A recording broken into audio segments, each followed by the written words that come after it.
What's going on, everybody? C4 here, and I'm doing something different with this video. Sometimes last year when we did player grades that weren't streams and stuff, I do it during the game. The Philadelphia Eagles have just shut out the Redskins. I think it was 24-0. There's 5-ish, maybe even 4 minutes left to go in the Vikings and Bears game, and the Bears are currently up 24-10. So I'm going to kind of talk about the grades, and then obviously we'll find out at the end of this video, once the grades is done, I'll pause it, if the Philadelphia Eagles have clinched the playoffs. So wow. I mean, this was, there's no gimmies. There's definitely no gimmies when the Philadelphia Eagles have, choked victories and stolen defeat from the hands of victory, as we saw in the Panthers game and the Titans game.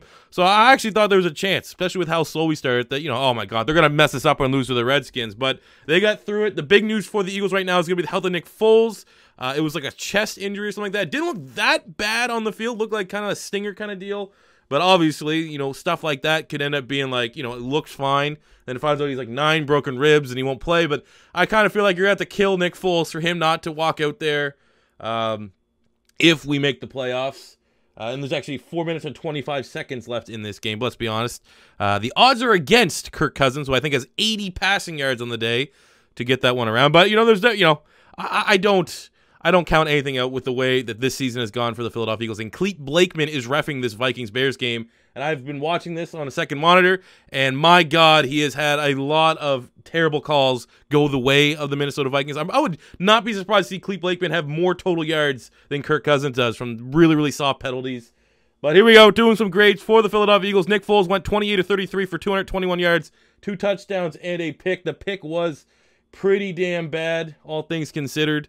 Other than that, he played pretty well. He got hit. I actually saw some indecisiveness from Nick Foles in this game where he's holding on the ball just a little too long. Wasn't his best performance, but he did what he needed to do. I'll give Nick Foles a B-. Nate Sudfeld straight up completed 1 pass for a 22-yard touchdown to Nelson Aguilar.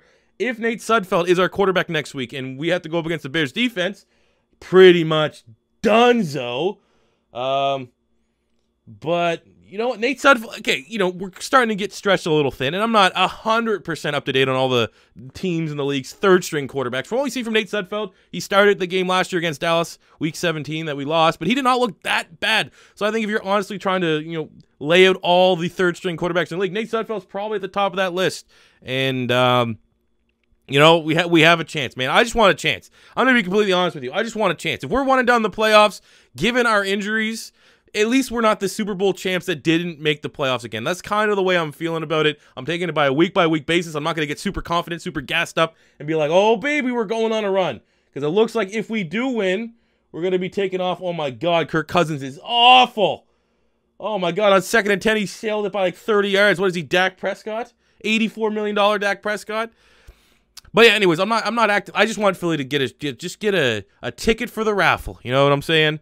Look at the run game. Wendell Smallwood had 53 yards. Josh Adams had 50. Darren Sproles had 24. They're limiting Sproles' snaps, I assume, to get less wear and tear on him for this hopeful playoff run. Run game was fine, man. Wendell Smallwood has reinvigorated himself. The last 2 weeks, he has looked like the best running back. And I'm glad that we're able to run the ball, kill all the clock, and limit the potential for injuries. Obviously put the asterisk there for whatever's going to be going on with Nick Foles. But the run game was nice today. I'm going to give the run game a B.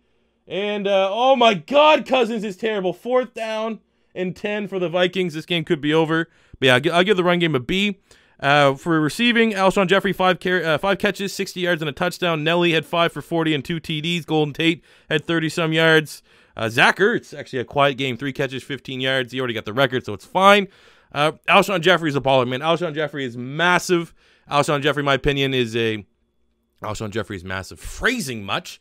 I honestly think Alshon Jeffrey has to be put in that top 10 wide receiver consideration. Oh, fuck off with the goddamn notifications here. I know that the Vikings are looking terrible right now. So I'm gonna get the wide receivers on the stage. Again, just B-. I think this is all in all was a B- performance from the offense. Special teams was fine. Defensively though, Rasul Douglas, 6 tackles, had an interception. I think he had a sack as well. Rasul Douglas very much playing himself into cornerback 2 consideration. I desperately think next year we go Rasul, we go Sidney Jones, we go Avonte Maddox. Maybe we look with one of our 1st and 2 seconds at another corner, move Jalen Mills to safety, get Roddy McLeod off the books, and have Jenkins there at the other side for our secondary.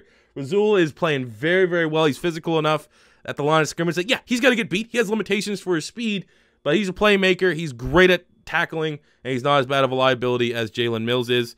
Fletcher Cox had 3 sacks on the day. Freak of nature. You know, if you know what, I've been posting like top 10 lists on Twitter. I think I'm gonna start doing tiers because personally, I despise top 10 lists. I think it's too hard because obviously when you get in that like 6 to 13, 14 range, you're obviously gonna leave some people out the list. That's gonna trigger some people, and you know this and that. I personally feel like tier system, and we're tiering D tackles as good as Aaron Donald is. As much as I think Aaron Donald is best defensive player in football, he should win, you know, back-to-back defensive player of the years. As Kirk Cousins, oh, incomplete! Incomplete on 4th and 10 to Thielen. No penalties. Kevin Tolliver, the second out of LSU, had him mocked to the Eagles, actually, with the big-time pass breakup. Stephon Diggs looks furious. This game is probably over, but we'll come back to it. Michael Bennett had a sack. But okay, what I was saying is that, yeah, I'm actually probably going to start dropping tiered list on my Twitter. I didn't finish my top 10 list. I think we stopped at, like, offensive line.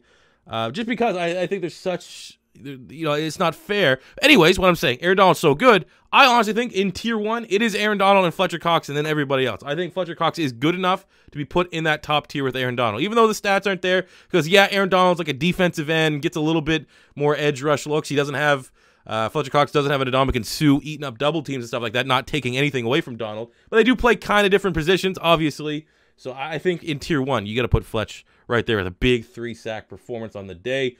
But defense came to play. Obviously, with shout out, they're getting an A+. There's nothing bad on that defense. Nigel Bradham looked good. I don't even know if Jordan Hicks played, to be honest with you, but I know he's kind of nicked up a little bit.